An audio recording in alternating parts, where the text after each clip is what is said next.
Good evening. We first introduced you to Danny Dim last week, a Lillooet man who was fighting to get much-needed medical attention for his young autistic son. 5-year-old Timber had recently moved to Lillooet from the United States to live with his father. And tonight, some sad news to share with you. A logging accident has claimed the life of the 53-year-old father. Dim was killed when a loader fell on him yesterday morning while he and another man were clearing trees south of Lillooet. Rafalina Siriani has more. Is that uppercase or lowercase? Lowercase. Lowercase a. For Danny Dim, nothing mattered more to him than the welfare and well-being of his son Timber.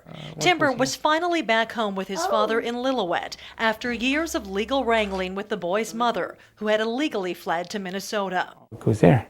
When we spoke to Danny just last week, he was hoping the BC government would immediately grant his son medical services and much-needed therapy for Timber's autism. It's proven that intervention at an early age is way more effective. I see a corner. Today, Timber's future is uncertain after Danny was killed Monday morning in a logging accident on a ranch south of Lillooet. Two gentlemen had been working on the property, doing some logging, clearing some trees.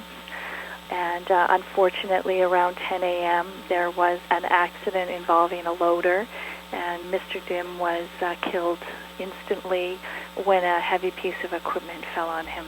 The lawyer who represented Danny Dim during his custody battle in Minnesota says Dim never wavered in his fight for his son. Danny fought hard in the legal system for years. The burden of all of the stress that he was under, he kept that to himself, and he handled it so well.